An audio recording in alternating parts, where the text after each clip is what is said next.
And welcome back to another episode of Inside Mentors' Minds, where we dive deep into epic humans and find out their stories of what got them to where they are today and just learn some lessons and dive deep into their understandings. And today we have a special guest on, David Smart. Welcome to the show, David. Thanks for having me, Matt. I really appreciate it, man. Awesome. So, David, you and I got connected to actually a great spiritual brother of mine, Mark Austin, from Texas. And I've been getting able to do some research on you, and it really sounds like part of our stories have some parallels. So I feel like we're going to cover some great ground. But I was researching. Do you want to take us back to before you wrote the book? The first book that you've written, The Trail Provides. Were you working a corporate job before that book, or just give us a foundation of kind of who David Smart is? Right. Okay, well, I'll do my best here. Okay. So yeah, before I really made kind of my own biggest leap, you could say, and kind of started choosing my own path in life, I very much felt like I had my life laid out before me. And so I was working, I graduated from a good school. I had an internship lined up for me and started working in the corporate life. So I was doing digital marketing for 2 years. And it was a very good job. It paid me plenty for my needs and my desires back then. Um, where it didn't feel in alignment with me, I guess, was I was starting to realize the finite amount of time that I've been granted in this life, and wanted to spend that time differently. And I didn't really know like what that would look like, because I'd never really spent a ton of time alone before that. And so ever since then, it's been a process of getting to know who I am. Um, what are my desires? What are my preferences? What are my, and like diving even deeper one layer than that, like what am I, who am I type stuff. Almost like a philosophical approach or a meditative approach to um, trying to figure out what's going on here, you know. Like I feel like we've all been kind of just forced into this life. Perhaps we've chosen this life. I don't know. Um, but yeah, there's just seemed to be a lot of questions, and I wanted answers. I wanted to seek clarity. Man, that's so awesome, dude. Like I literally felt the same thing and asking the same questions Yeah, and man. not getting answers, especially earlier on my journey. Yeah. So help me with your timeline. So then did that lead to The Trail Provides? And just for the listeners here, David Smart wrote a book called The Trail Provides. Do you want to just go a little bit into that? How did that come about? Because that seems like a really cool story. Yeah, man. Yeah, so I wrote this book called The Trail Provides, and what spurred that was actually first writing, or the experience itself. So I had left my corporate job, and just with kind of a wide open intention of wanting something different in life. And sorry, David, Mhm. what was the catalyst to leave? Because there's always like this like pressurized almost moment that happens. So what was the catalyst to leave your corporate job? Um, I don't know if I could boil it down to like one moment. For me, it was kind of like just a gradual feeling of dissatisfaction and unhappiness with where I was at. But I do remember like one time I was just sitting in, like, we didn't really have cubicles. It was kind of a team open space environment. But I remember sitting there and looking at my superiors who were, at the time I was like 23, 24 years old. They were 27, 30 and older.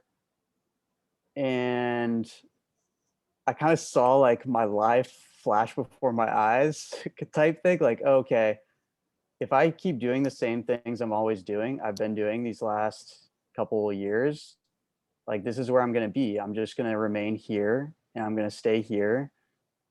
And I think for some people, that's great. I think some people can just be happy with like the life that been presented. And I don't know, perhaps they've done like a lot of spiritual work in past lives or something, but they're just very content with where they're at. But for me, that was very a scary proposition. And I wanted things to turn out differently. And I wasn't sure what that looked like, but I wanted change. And so, I started looking around for different jobs. And thought I had something lined up, like working for a water park. Um, so I'd be like a marketing guy. It was like a family owned business. Okay. And that fell through, but I had already quit my job. And so I remember my friend calling me up he had connected me to the water park, and he was like, well, we're still thinking, maybe don't quit your job just yet. Like, we're still thinking it over. And I was like, all right, thanks, cool. But in the back of my mind, I'm like, I've already quit, man. And so that ended up falling out. And, I think everything in my life has just worked out as it should, the things that even what I would have labeled to be problems or unfortunate events in the past now can be seen more clearly as 2020 hindsight type thing, seen as like a true blessing. Oh, yes. And so I'm so grateful for, that things might not have worked out as I had wanted. And so I think that's like a kind of a reoccurring theme in my life is, things not working out, but as how I want them, and yet they still turn out like perfectly. Did you always have this mindset? I think I've had to reprogram, do some reprogramming, some learning from my own experience, just like growing up a little bit. Like I still have so much to learn. I'm still very young. I'm 29 right now. I don't know how old you are, Matt, but I feel like you're in the ballpark. Same ballpark, yeah. 31. Yeah, 31. Yeah. And so I don't know, just when I think I've figured things out, I realize how foolish I've really been that whole time. And so I'm staying open to my worldview changing, my paradigms changing, the way I see the world, my values, and just attempting to remain detached from certain outcomes and trusting in my own process. And you could call that God, you could call that the universe or life. But, despite challenges that might arise in my life, I want to face those challenges with grace, like, because I'm seeing how everything's so impermanent, and there's not like I can get hung up on things sometimes, right? And the sooner that I can come out of that, the better. And so to answer your question, no, I haven't always like thought this way. Yeah, I've had to sit with myself in silence. I've had to experience life. I think that helps a lot, just living and yeah, going through life in that way. And also finding teachers that inspire me and doing my best to keep an open mind and learn from them, and at the same time attempt to stay grounded in who I am, because I have like fallen into the trap of, I guess, giving myself away to other people, whether that be like thinking other people know what is best for me, or thinking that someone else is going to make me fulfilled and happy. These are all traps that I've continued to fall into, and I guess I'm happy to say that I keep coming out of them in shorter and shorter time spans, and so that's all I can ask for now. Man, that's so cool. I really like what you said with learning with grace. Mm. I think that that's a really special place to be in life, or alongside with harmony. These are really nice places. I aspire to learn and experience life in. So thank you for sharing that. I appreciate that. So I'm so curious because Well, I Matt, had, I'll interject real quick yeah, yeah, because go I ahead. don't think it's not always like that, right? Like, Of course but not. what you're saying, the intent to aspire Yeah, to something of those yeah, qualities, I think is kind of where I've set my compass, right? yeah, of course. I always say the road to peace is very unpeaceful. Mm, Like I I like would, that. if I knew how unpeaceful it would take to get me to where I am today, I don't think I would have started this. So That's it's funny. really interesting. But what you're saying in the land of impermanence and all of this, I think it's really, it's actually the part of it.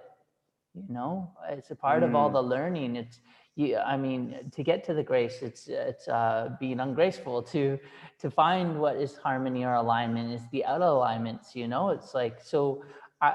What I try to do is I build a relationship with all these things that are when I get out of alignment. Like I actually like it shows me how to get back into alignment.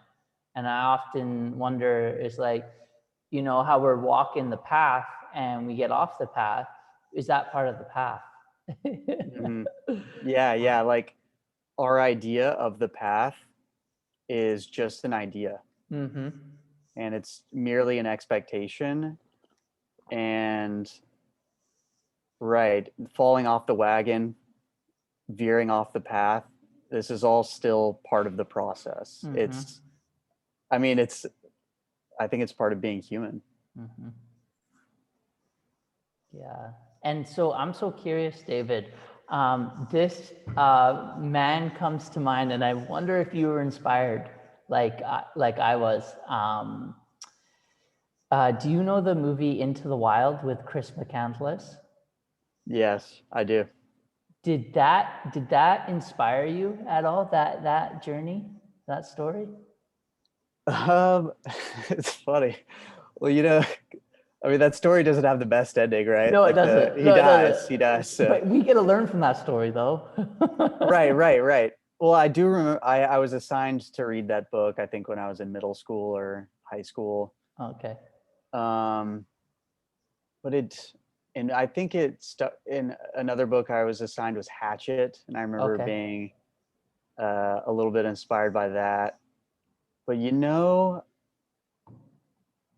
in terms of being inspired to like at least to do the trail back in 2015, that was, I mean, very much led by my friend Bradley, Okay. who he went to my college. He was a fraternity brother of mine. I was in a Okay. fraternity at one You're a point. frat boy. I was. Nice. It's still inside me. Yeah, of Hopefully course. the healthy aspects of it. But There's some good things to that fraternity, you know. yeah. Some good I think elements. so. The brotherhood elements, Hmm. and striving to be balanced men was kind of part of our fraternal agreement. That's cool. But yeah, and so I always looked up to him when I was in college, and I kind of followed his path more or less because he had been working a corporate job, had quit, and started traveling. And I was like, dude, how do you do that? Yeah. And so he was like, well, man, I don't know. You just make it happen. But if you're interested, I'm doing the Pacific Crest Trail. And sorry for the listeners that don't know that. Do you just want to explain what the Pacific Crest Trail is? Mm-hmm. Yeah. So the PCT is what they call it. It's a 2,650-mile trail that runs from the U.S. Mexico border to the U.S. Canada border, and it goes through California, Oregon, and Washington, through all of these state parks, through all these from the desert to the mountains to the forest, up into like the snowy regions of the Cascades in northern Washington. And yeah, it was. I mean, I was very grateful for Bradley to have led me in that direction, and because really, like, that was my first experience with meditation Whoa. and just being with myself and kind of learning who I was outside of the life that I had grown up in. And so I was even on the trail. You're given trail names, so it's very much a process of shedding your old self and stepping into kind of like this new you that you're still trying to figure out. Sure. Um, so I was given a trail name. What was your trail name? So my trail name was, it was apparently I looked a little bit like the Bee Gees singer, Barry Okay. Gibbs. So Yeah, yeah. I had long flowing hair, blonde, dyed from the sun at the time, and so I was given the nickname "Staying Alive" Oh, from no the way. That's the cool. song. The song. That's a good Uh, rhythm to be in on the trail. yeah. So I was, attempting to stay alive while also, really stay alive, like Sure. present and, um, walking the trail. There was a lot of time spent socializing, connecting with others, and at the same time, a lot of space to discover and observe my thoughts and observe my sensations to the thoughts. And so that was kind of my first experience with going back into my programming, like my past experience, and seeing it for kind of what it was, which was just programming and reactivity to the past, and to even fantasizing about the future and reacting to that as well. And realizing like, oh wow, my mind likes to spend a lot of time in the past and a lot of time in the future, and not a whole lot of time just here in this Wow. moment right now. And so after finishing the trail, of course, I had a lot of great insights and stories from that. And so after finishing, I wanted to write about it. And at the Did you same do time, it? like, Did you do it barefoot, by the way? Sorry. Did you do it barefoot? yeah, so What? good question. Good question. We started out the trail barefoot. Okay. And that was Bradley's idea.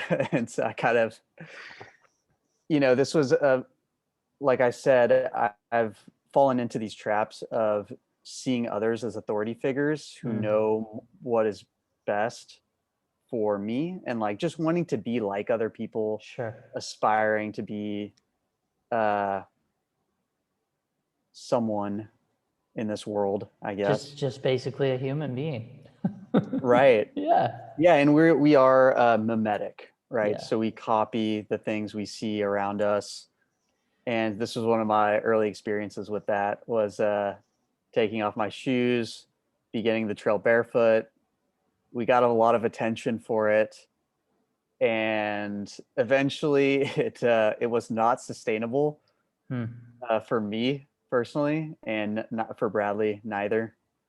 But we made it. I made it like 50 miles without shoes, and Wow. Bradley made it like 70 or 75. Wow. And yeah, we were moving at a snail's pace, man. Of Like it was course. rough going. Of And course. yeah, very, very glad we made the decision to let go of that. Nice. And that was really the start of Hmm. something amazing. Ego. The ego come in that moment. Hmm. And you were how old when you were doing this? This was 2015, so 6 years ago. So I was 23. So the ego's nice and ripe at that point. Oh, dude, you could only imagine, man. It was definitely strong, um, and still is to this day. It's just it continues to take different forms, right? Um, but I guess I've become more aware of it and attempt to just acknowledge it a little bit sooner and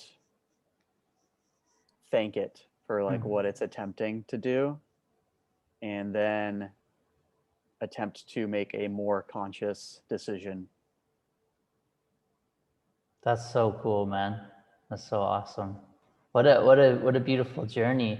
And so just so we keep understanding this, so you did the trail. Um,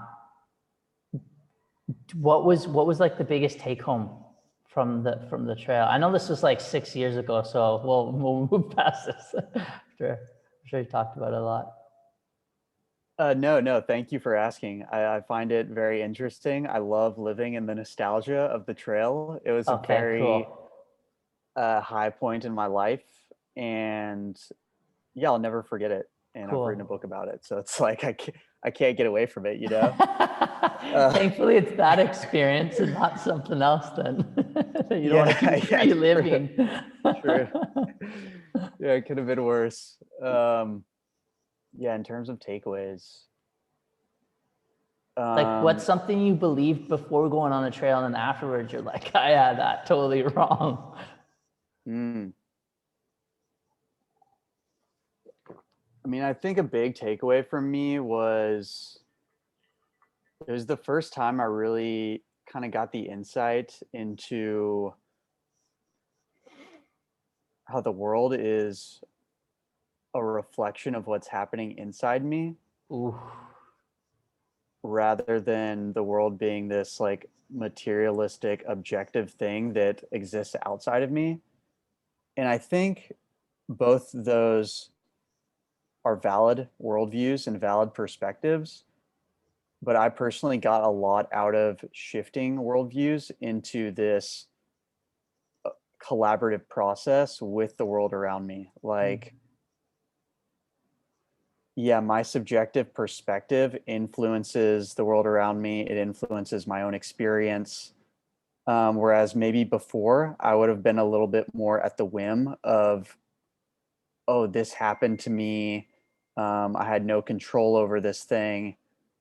And now I was beginning to shift into a little bit more of, okay, wow, I actually have, maybe not 100% responsibility, but maybe I was like, okay, it's a little bit more responsibility in terms of the influence that I have over my own life. And yeah, man, I mean, I can imagine you've had like a similar type experience. Yeah, the reason I ask you, I think there must be something around that age, 23 or something, but I was really inspired by Into the Wild. Like, I remember Mm. watching that movie in my hometown. I'm like, society, man, society, Society, society. society, Dude, man. that's such a good part. Vince Vaughn. I love. I know, but bro, that was like the beat of my heart, man. Like I Mm, just couldn't mm, understand what everyone was doing. Like, why are we all doing this? What all these questions I had, and I was mm, just not getting answers from no of the people I was looking up to, right? Because it's like we're led to believe at such a young age to depend on these people. And mm. then when these people aren't giving you the answers you're looking for, it's like really like earth shattering in the soul. And so I went into the wild, bro. Mm.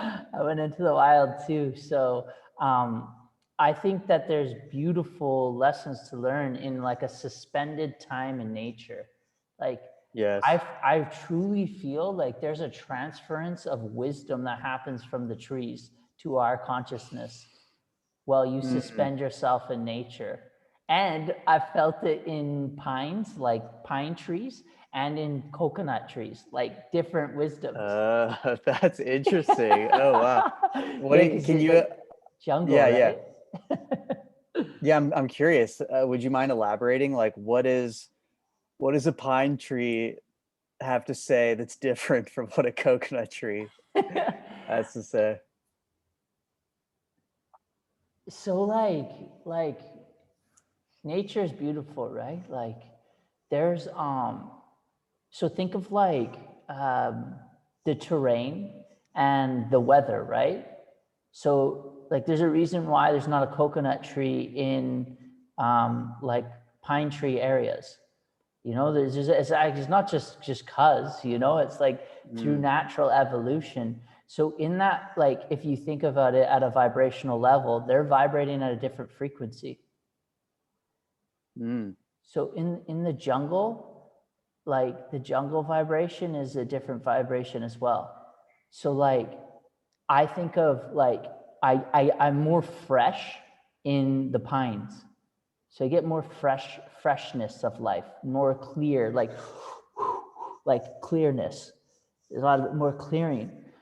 But in the jungle, it's more like a beat, like a Amazonian mm. beat, you know? It's like a earth, because like only some gnarly Yeah. things can live in those environments, you know? So it's like Mm, it's so interesting because it plays on our consciousness, you know, it really does. And so I think mm. yeah, I think that like I mean you are just with self, and this is just my subjective opinion of what I've experienced, but yeah, I feel that it brings out different sides of self. um, Interesting. Yes. being in pine to being in coconut trees and like jungle, you know. um, but I think that's hard to know because like I only know what stage of my evolution I was at. Could I put myself and then go into the jungle instead of the pine? I wouldn't know, you know. So it's tough to say in that as well. I just know like climate wise and yeah, terrain and weather just Mm-hmm. brought out different elements of self in And so suspended period of time. that's amazing, man. And I'm wanting to know, like, because I've been to the mountains, I've been to the jungle, or yeah, I've been in the jungle, but I'm curious, like, would you recommend certain areas of nature dependent upon what phase of life you're in, or like, how did you meet those those different geographies in the different phases of your life? That's such a great question. I've never been asked that before. So like, okay, like you can get out of society, man, in any terrain, right? Like you can. Mm, mm-hmm, But for me, I feel like pine was like going into the terrain in that part of myself was really beneficial. Like I had a calling to go to like the mountains to escape like society and that type of things. But then when I was seeking, and it's not that when I was going into the pine that I was seeking, not seeking peace, but there's more of like a hammock vibe in, so there's like, oh, okay, it's coming to me now. In pine, in the mountains, you're more active because you need like the blood flow to keep the body going, all this type of stuff. Whereas in the jungle and the coconut trees, you're more sedative. So you're more in like a chiller vibe because the temperature allows you to chill. So you just are in more of like a stillness. Whereas in up in the mountains, you're like hiking mountains, getting to the top, breathing in the fresh air, it's on your skin. You're like breathing in that like, so there's like a fullness to it. So like I was in more of that place of myself at that age. Whereas like when I went into the jungle at 27, I was in more of like a chiller, like I just need to just like sit and allow it to all to settle and be in that part of myself, as opposed to like, not that you can't do this in the pines and in the mountains, but there's like a trekking self that's happening, right? And these are just metaphors for our journey within, that's what's so beautiful, right? So like I look at the time when I was in the pine and I was more like discovering and traveling, and then I look at the time that I was in the jungle and I was just sitting and chilling, like just just sitting 360. My hammock, I could see 360 trees, jungle around me. Everywhere I looked was jungle. So like I think that there's a power when our eyes see green, and like I just saw green constantly, and like it's just like it allowed me to allowed me to stay put, if that makes sense, because I felt like in other parts of my life I was running or jogging or going to it, whereas like that time of my life it came to me, but my role was just to be with it. So does that answer your question? Yes, man. And what about you? Do you have parallels with what I'm talking about at all? Yeah, I do. And I'm curious, like, if this happens almost at like a subconscious level, that, at times in my life, I have been like called to the mountains or to climb high. And at different phases of my life, in Australia, especially, like I was at the beach, and it's a very different type of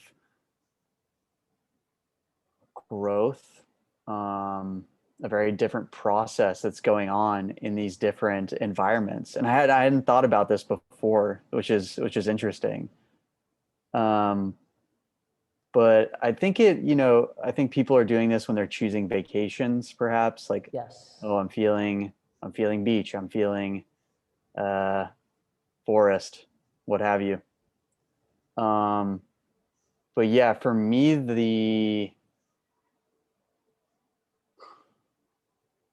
being surrounded by green has always been like a deeply healing type process.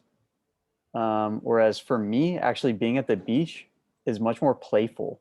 So I'm like wanting to run around on the beach and get in the water. Whereas if I'm on a trail, I feel like I'm on a mission, like I'm looking to get somewhere. Whereas the beach, there's nowhere to go, man. You can walk up and down it, but it's the same sights everywhere, Yeah. So it's funny to think about. Yeah. And I've also suspended time just on the beach as well, in El Salvador. I had my hammock and I just looked right at literally my hammock, and then it was the waves. Like, so the waves would come up almost to my house and my hammock was chilling right there. So I suspended myself in different terrains too. That's funny. Yeah, it was pretty gnarly. I can remember I had this incredible transformational night. Have you had it? I mean, I think potentially by the sounds of it, because of walking the trail with no shoes, that's exactly my style back then. Like I would hike. Are you familiar with BC, British Columbia terrain at all? Mm-mm. Okay, so we have this mountain called the Chief in Vancouver. And I would often walk that barefoot in winter, so on snow at one Dude, point. wow. Yeah, to the You're point where crazy, like bro. I navigated frostbite. I got past frostbite on those. Wow. Um, but talk about ego. That's why I understand. But it wasn't for anyone else. It was for self-study, to be honest. Mm-hmm. And yeah, so I had this transformative night. Like I can remember it was like, I don't know if you've wanted it, but for me, at some points in my life, I've moved past this now, but I just wanted it to be as bad as possible, like all the worst conditions, like just give me it all. Like I want it as bad as possible. I mean, that's how much pain I was in, to be honest. And so there was this night where I was on this hammock on the waves, and I swear, it almost felt like a tsunami was coming. The waves are crashing, the waves are getting me wet, and then there's thunder coming right down over me, and I just went into like a almost like a spiritual vortex. And that was before, like I hadn't met my dad for like 18 years, and that was before I met my dad. And like I seen him like in the hospital. It was like the scariest moment, but it's just like I just breathed through the experience, and I was just, but and another part of me was like, yes, I love this. This is so bad.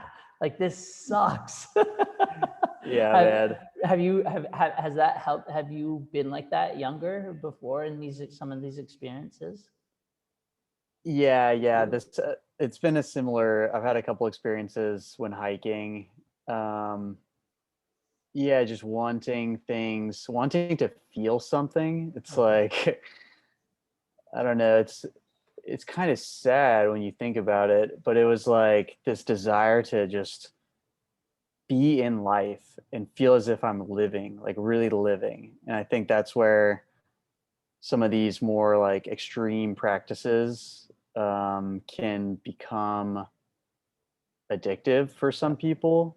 Um, is really wanting to just feel something and to give meaning to our lives because there's a lot of comfort in today's day and age that did not used to exist in human history. And I think we're attempting, I've had those moments where I'm wanting to get in touch with those survival instincts and like live those out, whether it's anger or feeling like intense sensations, putting myself in cold water, hot saunas, whatever it is, and like attempting to just go all the way and last as long as my endurance allows.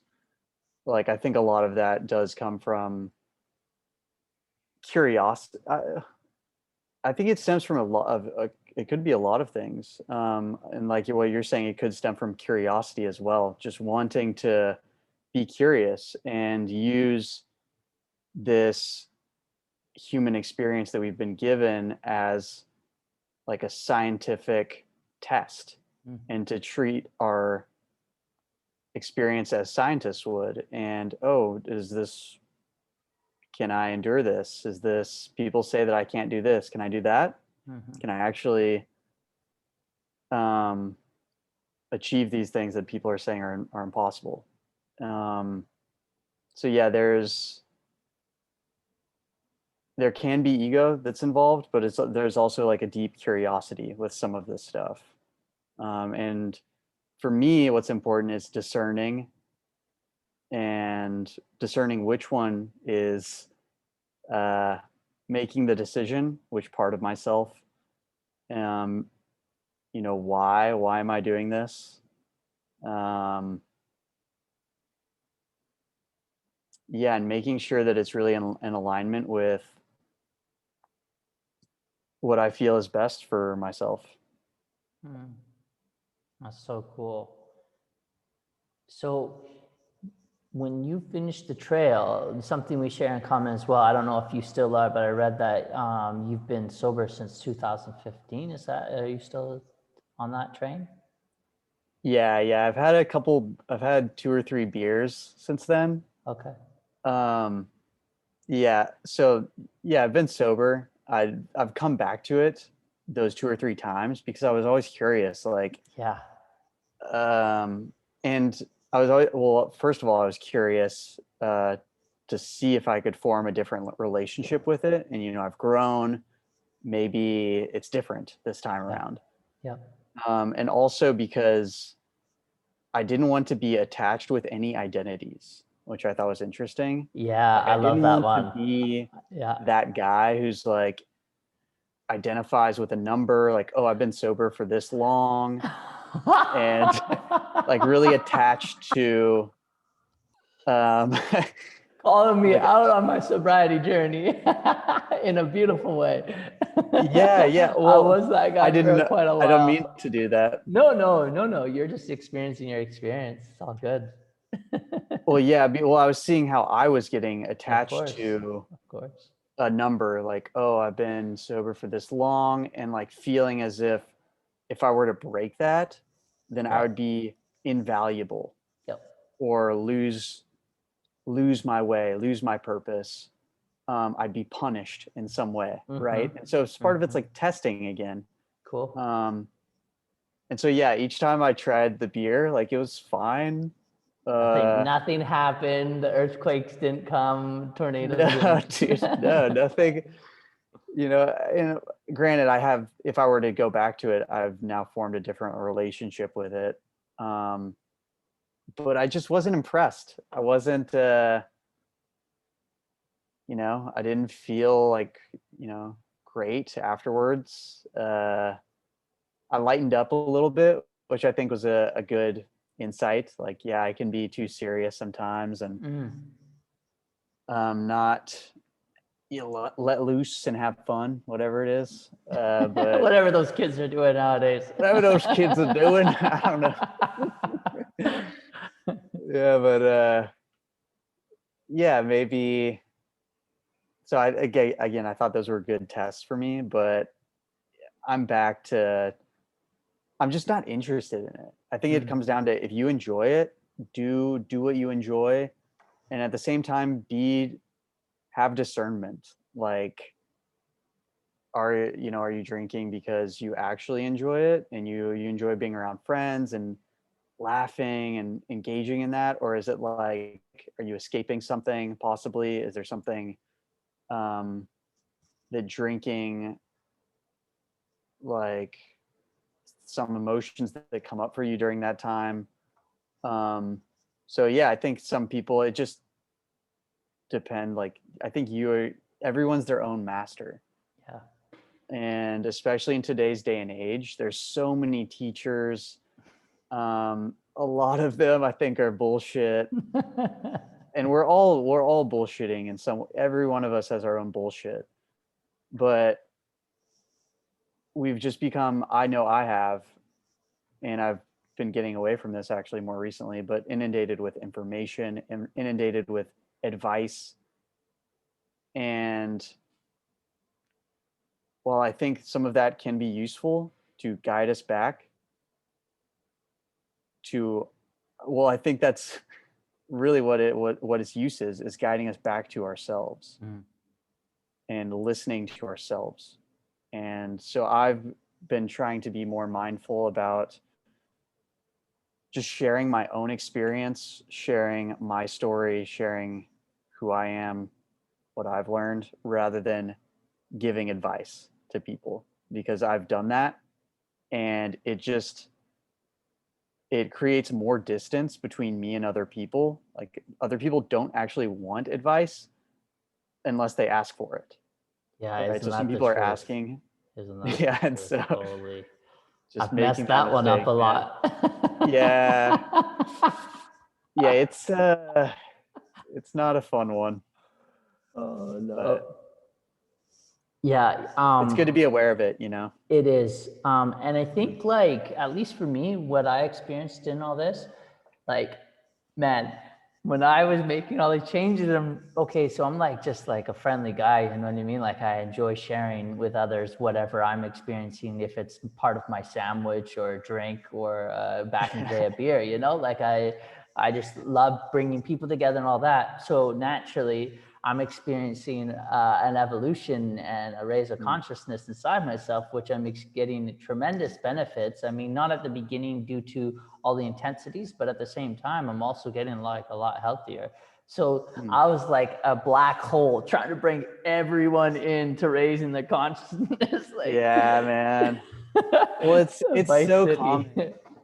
Like I've had that experience too with everything I've done in life, right? And it's when we find something that we love, we want the people we love to also Yeah. experience those things because Yeah. we're experiencing growth, change, we're learning something, whatever it is.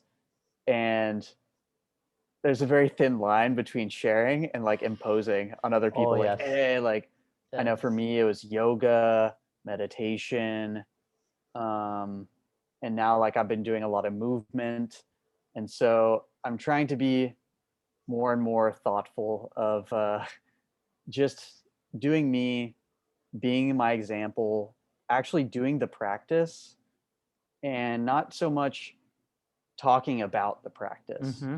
which I Mm-hmm. felt like I was getting lost in because I used to keep a podcast and I loved it. I thought it was great. I am so grateful for all of my guests that shared that time with me, and I was able to share their stories, and both of us, you know, everyone's able to open up. Um, but at the same time, I felt like I went through phases where I was just like talking about the practice and not so much doing the practice myself because of how much time um, podcasting was taking for me.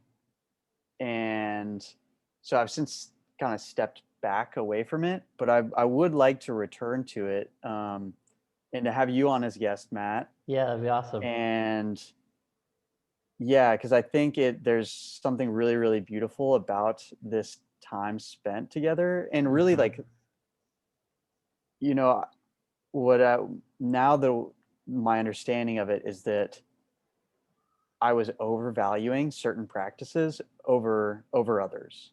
So like if the way I explain this would be like I was overvaluing meditation.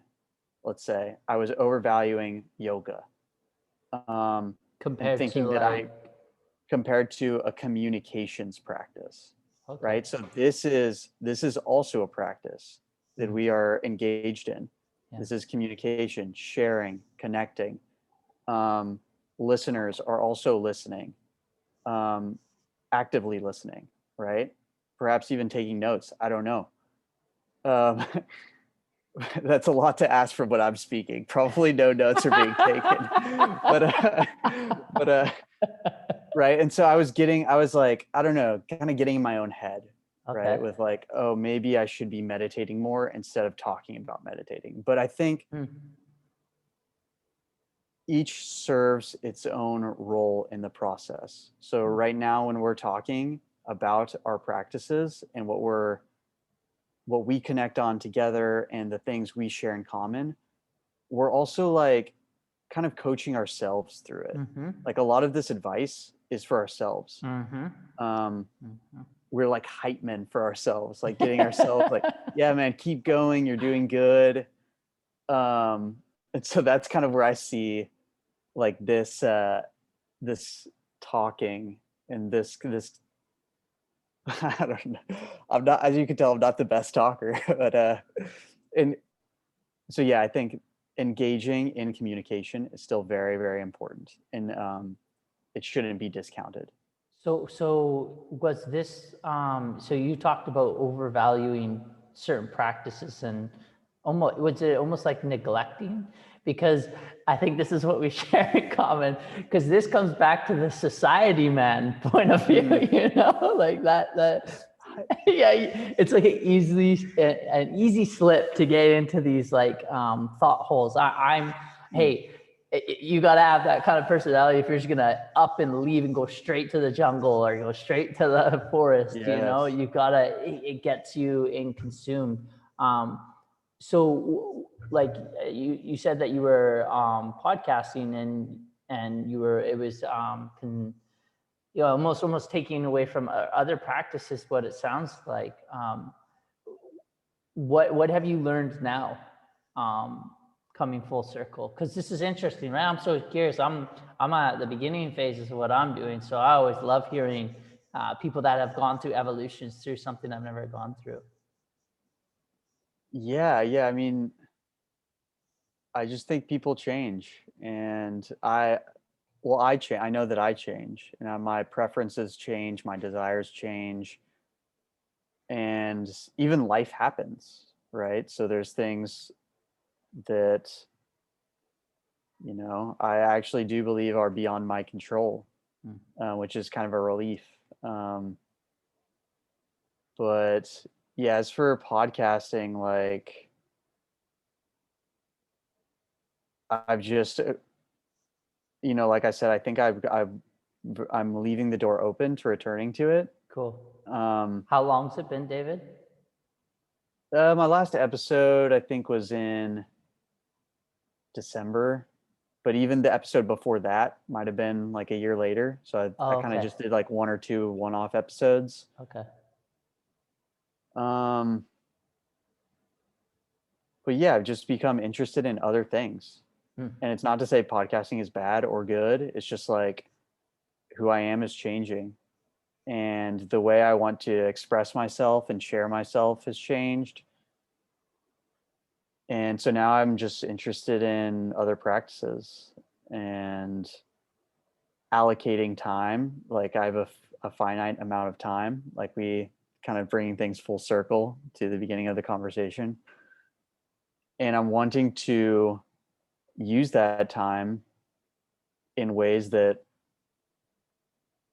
I feel like I'm growing, and I feel like I'm using them in the best way. And for me, that's been constantly discovering what I'm interested in, um, and following my curiosity in regards to those interests. So, yeah. So there's an interesting point that I'm so curious to understand if what you've experienced in this, because this is really fascinating, right? Because like in my journey to understanding or getting, let's say, more experienced in a certain skill, or to my understanding, what I've learned from one of my mentors is, success is doing the right things long enough consistently, long after the excitement wears off. Mm. So I almost feel like I was telling this to Mark when we first chatted again, when I started up everything that I'm doing right at the moment. I said, there's almost like a free energy. I get this free energy for about like a month, maybe 3 weeks. And I just get to receive. I'm doing this new thing. I'm I got this, and I'm just receiving. And almost the universe is like bringing things into me. But then it almost dies off, right? And now this is where the practice comes in, right? It's like you really got to love what you're doing in order to sustain, the excitement part of it wears off. So what would you say on that regards, and have you learned in this area of your life? Because I think it's really important to follow your curiosity, but like also I think, like for myself at least, like I have to connect right back to the beginning of why I started. And that little bit of curiosity has to sustain a long period of time in order to get better at what I'm practicing. Yes. Yeah, I think that's exactly it. Is going back to your original intention, and also like with that practice, but also at this like, it's like forming a new relationship with the thing, because the thing changes and you change. And yeah, and making sure, like, so the one example that comes to mind for me is meditation. So I began meditating in like 2016. I did quite a few, or a handful, more than a handful of Vipassana meditation retreats, like these 10-day retreats, silent retreats, and would keep a daily practice of 2 hours of meditation a day. Oh. And I did that for like 3 or 4 years. And more recently, like within the last year and a half or so, I stopped. And since then, I've had to establish a new relationship to that thing and become undogmatic about the thing, right? Mm-hmm. So Mm-hmm. I might have meditated in the beginning for certain reasons, and I'm changing. And so I have to come up with new reasons to guide me. Um, Another example would be my movement journey, you could call it. Like I grew up playing sports.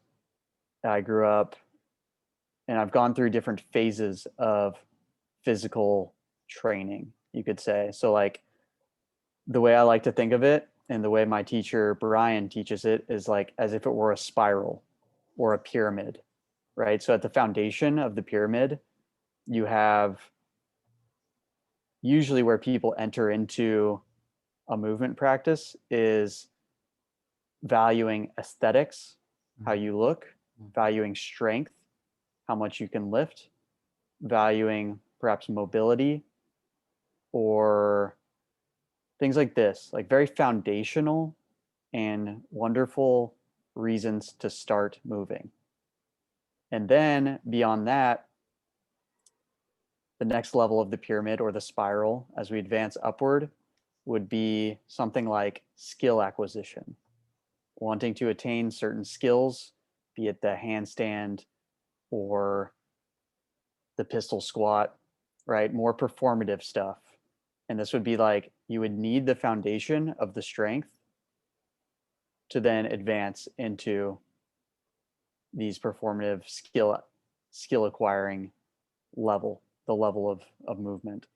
Beyond that, there's another level you could say would be creative expression, self-expression, um, dance, more non-linear stuff that is slightly more complex, maybe even coordination, right?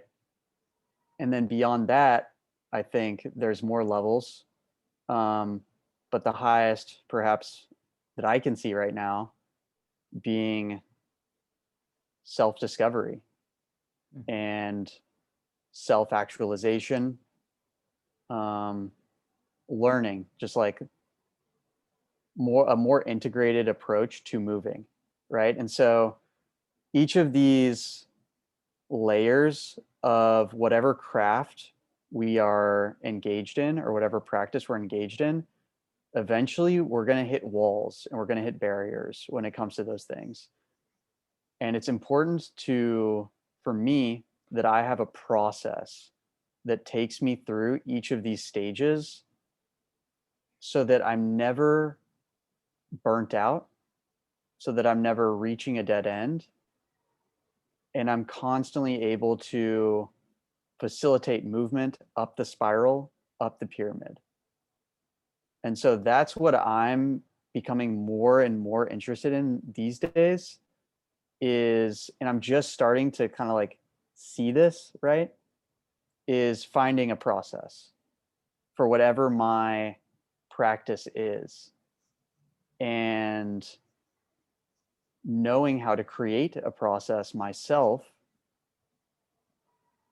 and also look to teachers who are more advanced than I in these practices, who have perhaps been through these phases already, to guide me in creating that process. It's like a co-creative thing that both people are engaged in. So that's, I don't know, that's kind of what I'm interested in these days, is that process, right? Yeah, dude, that is so well put. I love that, man. I've never heard of this before. Um, but I'm in a facility that uh, is in the first and second uh, spiral Mm, of it. And so I was actually the movement standard, right? Is that where you train? yes, And yeah. the creator of it, his name's Brian. Yep, he's our head coach, Brian Johnson. Okay, cool. Um, that is really cool. That's really cool. Because my relationship to movement is actually, I'm in the phase of changing right Mm, now. Like, I wanted to get my body to a foundational state, and it's been about like a year now since it's now in like a bit about, I'm just about there. I'm so close to it, just about like the shoulders are healthy. I've got full yeah, range. dude. I feel good. Like, I got a lot of great movement in me. And so Mm, it's like, I'm looking for that next evolution. And it's mm, interesting because I'm actually going into the skill-based. I'm starting to be inspired by the skill-based evolution. And I think that all these levels to the stairs are really important to get you to the next stages. Like, so for example, like me changing my relationship with um, alcohol, like that mm. was a foundational stage for me to get to where I am today, and I think that these all play a part. It's really cool that you seek out processes and then co-create with the process. Because that's something I've learned, and I'm so it's cool that you're in this. Is like the fastest way to shorten your learning curve is get a mentor. Like, get Mm, mm, someone that is similar to you, that has experienced something similar to you, and then learn from them. Like, but I yes. like how you've been thinking about like not just dogmatically following them, using your own discernment. And Yeah. Mm. how did you learn this discernment? By making mistakes, I think, like by losing myself in other people, and yeah, like seeing how I wasn't getting the results that I wanted through listening to others' advice. But at the same time, like I think a good mentor, a good teacher, a good guru, whatever you want to call them, like they're leading us back to ourselves, right? So they're helping like in some aspects of the practice, whether it's technique based or choosing certain containers to work in, or like needing help understanding concepts sometimes can help people in their practice. But really, like, we're our own limitation in life. I'm my own limitation in my life. And yeah, like really understanding that. And I don't know.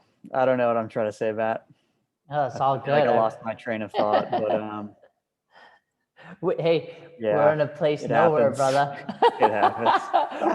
We're on a journey going nowhere. I remember I Yeah. heard that for the first time, and that brought me so much peace. My We're on shaman a and I journey on, going. yeah, we're all on a journey going nowhere. Yeah. That's really Mm. what we're doing. I It's appreciate true. it. Well, it's like the way I see it is it's kind of both, right? Like it's paradoxical. Like it Yes. does go nowhere, and that's why I think the process is so important, is or at least being focused on process, because your journey will take you somewhere. But for me, like reaching those destinations has never offered lasting Hmm.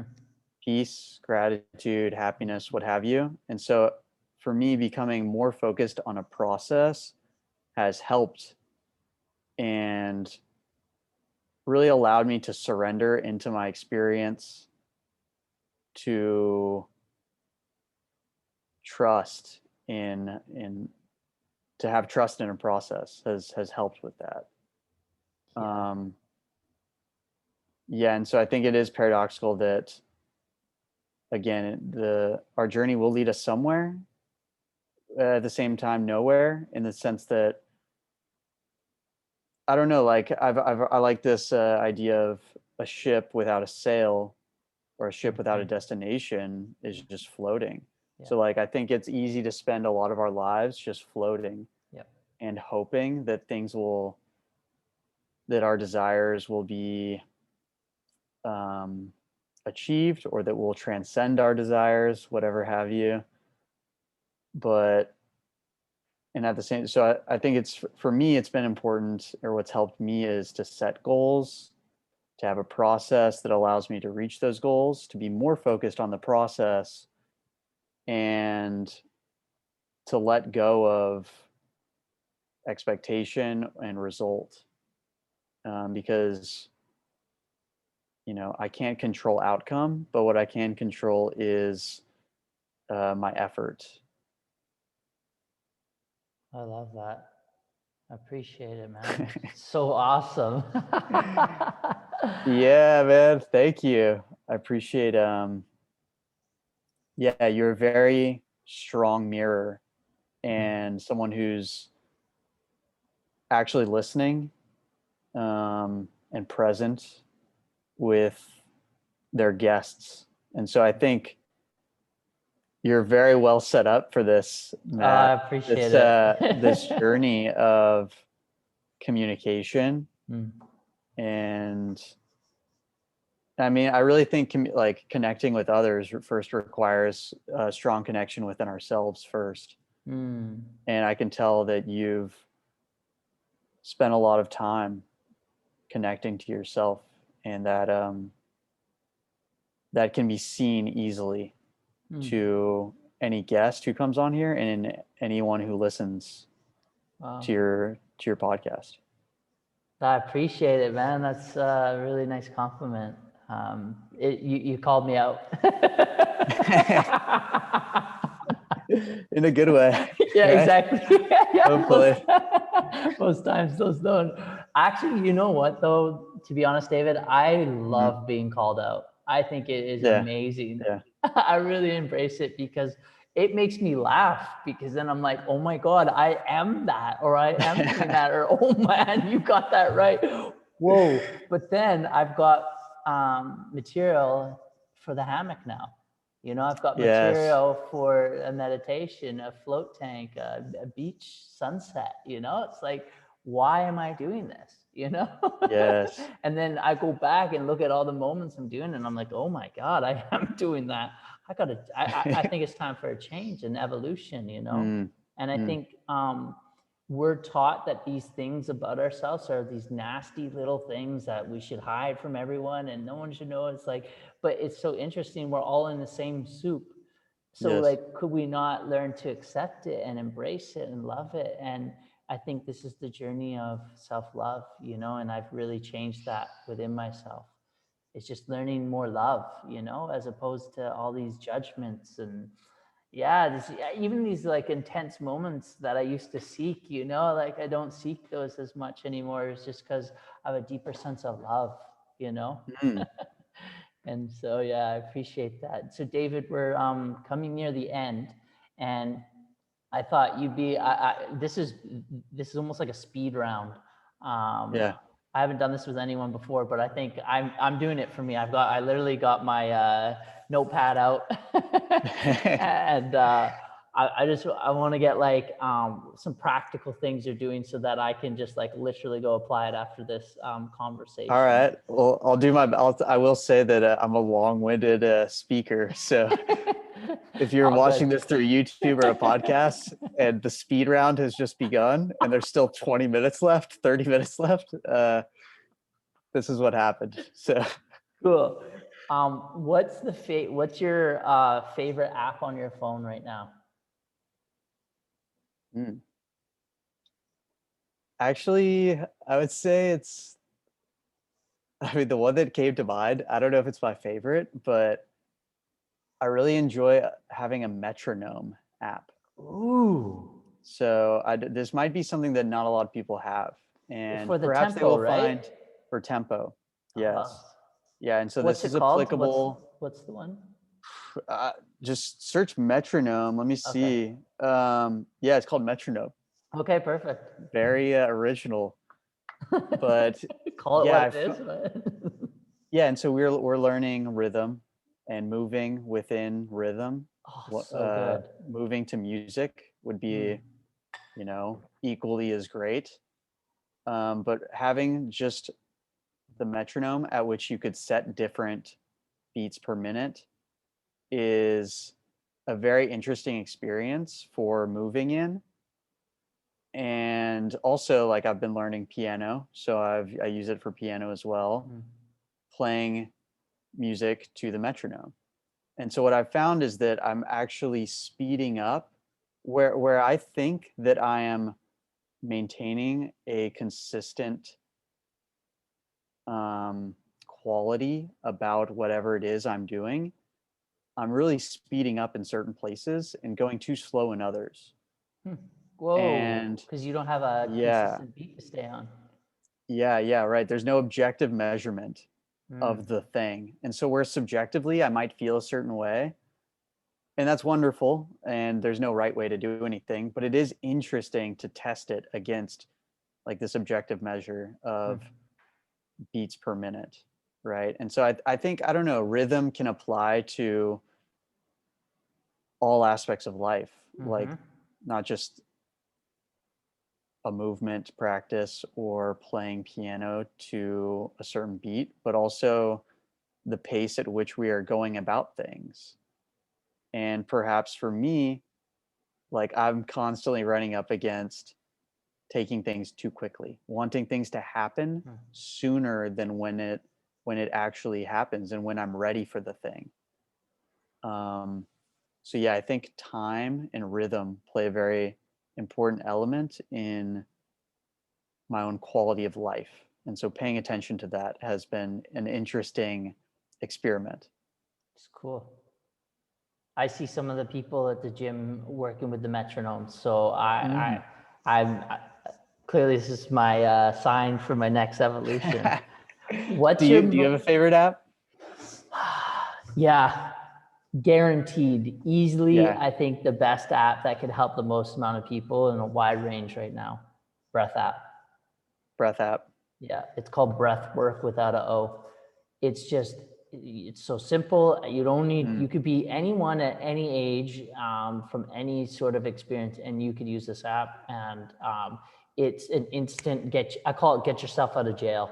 Just Yeah. in Mm. between work sessions, you just don't have to think, you don't have to do anything, and just start breathing.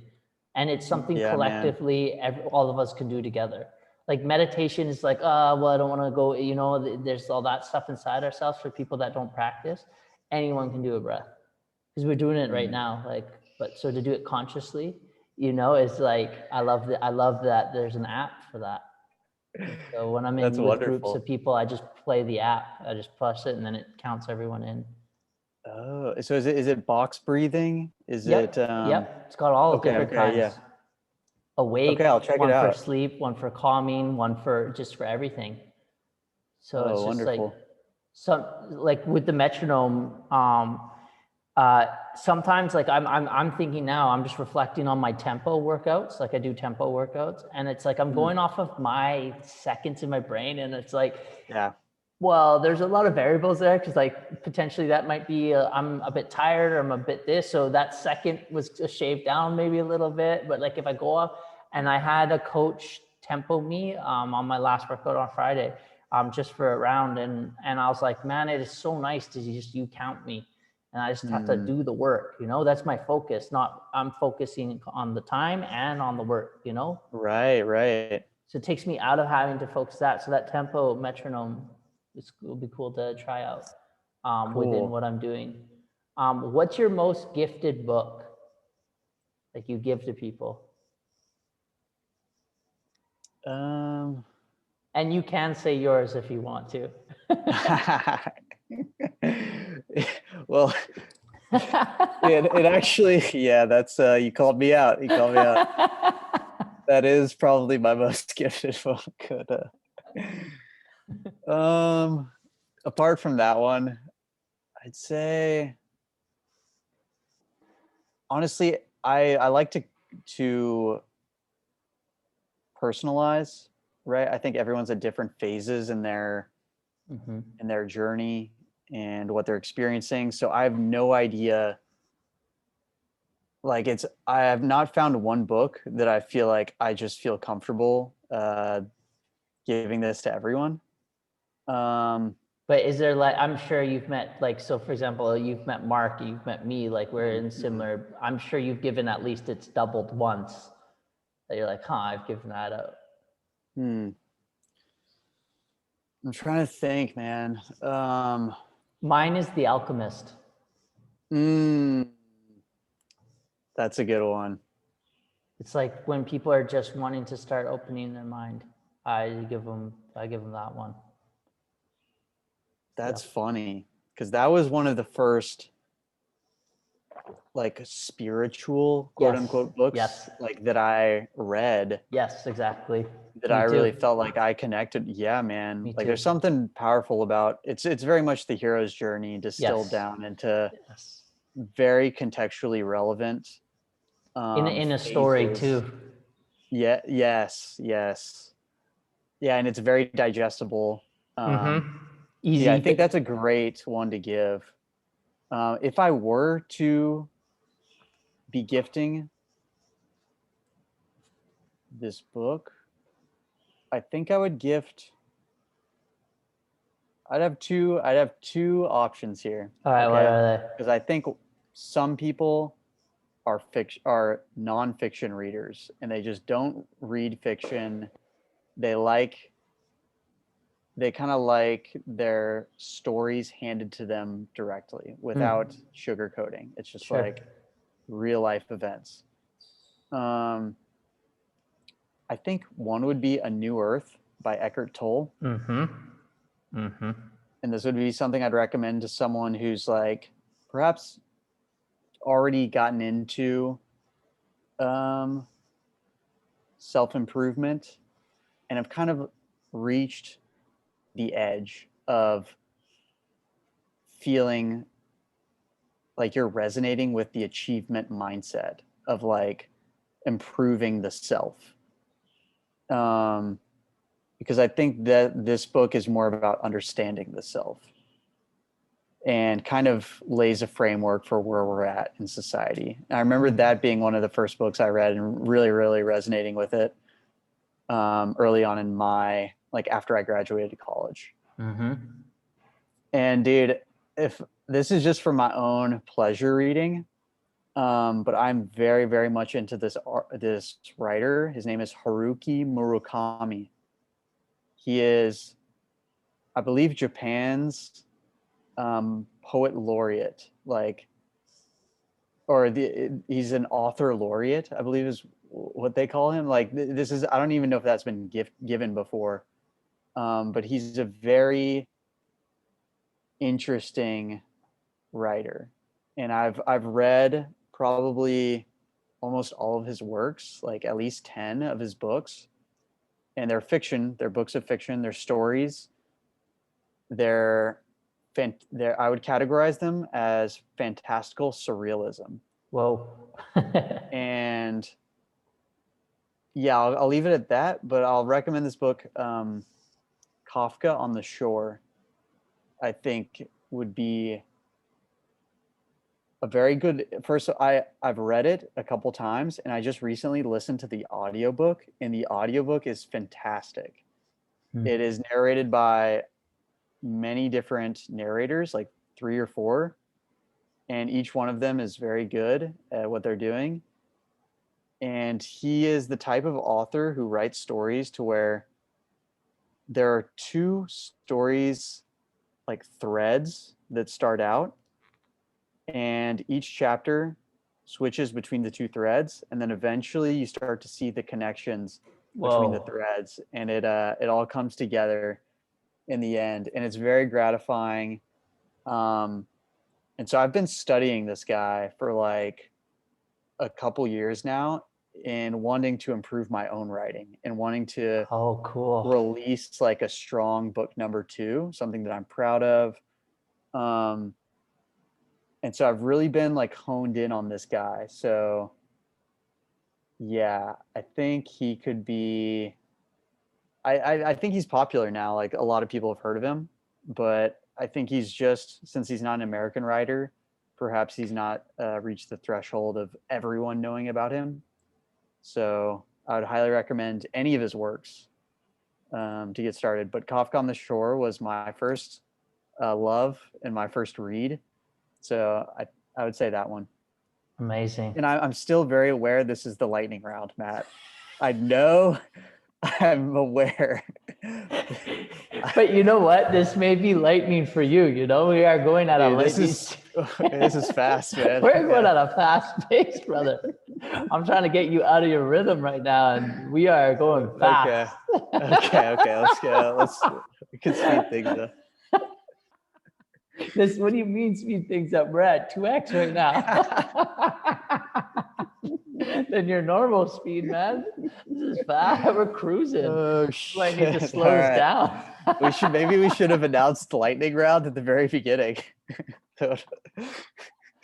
Okay. Last one. What's a new habit you've acquired lately?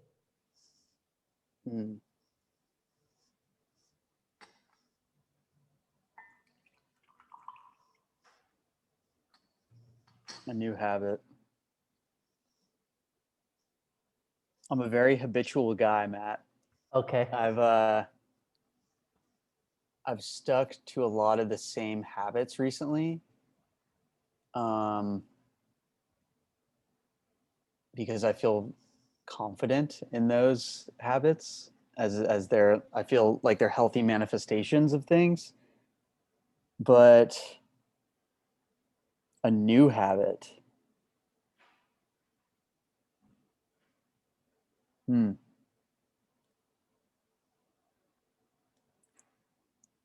don't know. Do you have one, Matt? Yeah, I do. Well, I think what is it? I really do, and it's been Tell me, man. Rock star to my my routine. Flow training. Yeah. So there's this man that I've been blessed to come in contact with, and his name is Mike Chang.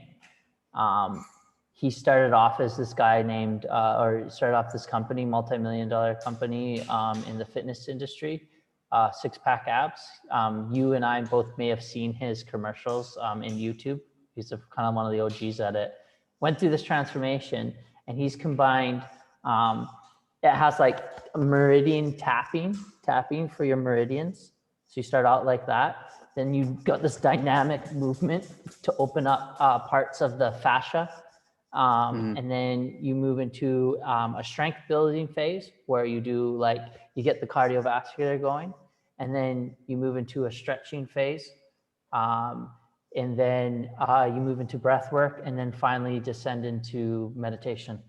And so just like you, I have a pretty regimented meditation routine. But I was finding about 3 times a week, I'm on social media in my meditation, because I'm new to social media, but I'm finding I'm getting creative ideas, all this stuff. But I feel like I got out of meditation, I was just on social media the whole time, that wasn't really productive. That made me feel worse in a way. Better off going, for a swim or something. But what I'm finding is that with this practice, it's allowed me to enter the meditation state through doing all these things beforehand. And it's actually shortened my, I don't need to, it doesn't take me as long to get into the meditative space. So as we know through yoga, they do all these movements to get into meditation. But what Mike was thinking of is he was like, I want a way where it's yoga is really good because it makes the body stretch, but there's not a strength component to it. And so he's combined all these different stages which help the body on top of allow you to get into the meditative state. And so I've been doing this for about the last 2.5 weeks and completely changed. It's stacked on top of my training in the gym. So and it's all about going at your own pace. No competition, and it's a very peaceful practice. Hmm. which is cool. Like, so like my girlfriend's doing it. She does it. She's nursing a shoulder thing going on and a knee thing going on. And she's like finding she's opening up parts, because when you do that movement, like how else do you get that? You can't get those types of ranges unless you actually do that. Yes. And so I remember seeing this guy's across from me, and he started doing it. I promise you, his shoulders go above his top of his ear. I started laughing. I was like, dude, look how high those things go. But he's obviously been doing it, but it helps the lymphatic system, right? So my girlfriend also has IBS and with bloating. Literally yesterday at 4:30, she went out on the deck and did flow training. Belly went down by like a third, because it just allows the system to shake out. Yes. So this is a new habit that I've acquired, which has changed me and my game. That's a wonderful habit, Matt. And yeah, we do the same, or not the same, but a similar practice here in Dallas. Is we've been shaking, right? Oh, And this is cool. something that, animals do Yes. after Yes. they've experienced a traumatic event, Yes. is shake. And so I think it can get us out of our minds into our bodies. And I guess that, would lead to kind of my recent habit. And I wouldn't say it's new or recent, but even though I just said it was recent, I'd say it's,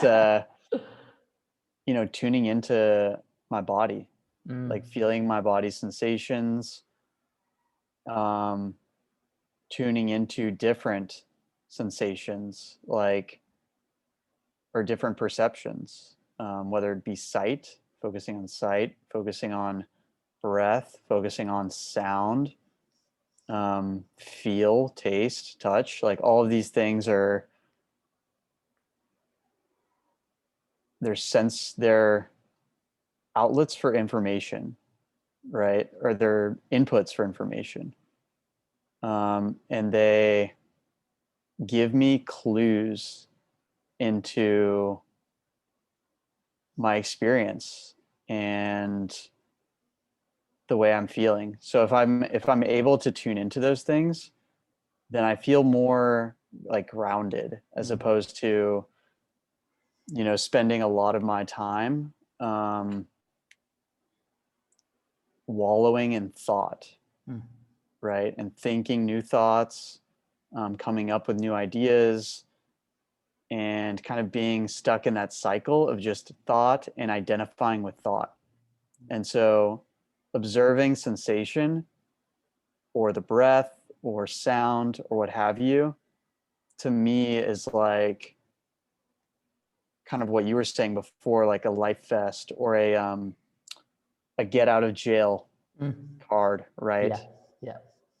This attempt to remove from or remove my awareness and zoom out and take a greater perspective and kind of like become detached from the thing and not suffer so much, and yeah, have a greater more clarity. I feel like there's more clarity when I'm able to feel into sensation as opposed to being lost in thought. David, I appreciate you, man. I appreciate you. Thank you so much for sharing all this. It's just been such a pleasure. I knew when Mark recommended you, I was like, okay, this guy's got some nice earthy wisdom to him. Like I've connected with some of these brothers over the time, and I'm like, man, this guy spent some time in nature. Appreciate it. So thank you, David, so much for sharing all your experiences. People tend to do this at the end of podcasts. And so where can people find you? Where can people connect with you and learn more about you? Yeah, I think the best way to connect with me is first off through email. So you can send me an email. I would love to hear from you if you listened to this podcast and felt like you resonated with something or would just like to connect. please shoot me an email at smartdavid@mac.com.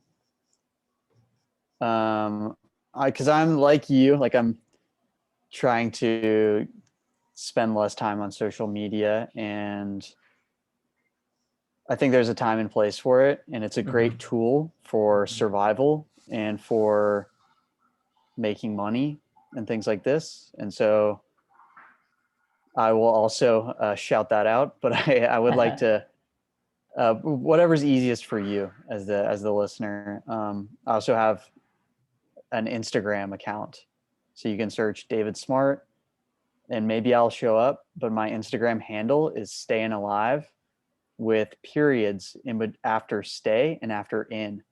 So it's at Stay In Alive. Cool. Well, David, again, I appreciate you, man. Thank you for sharing. And for the listeners, I'm sure you got a lot of take homes from this. It was such a pleasure, David. And we'll see you guys on the next one. Thank you, David, for joining us.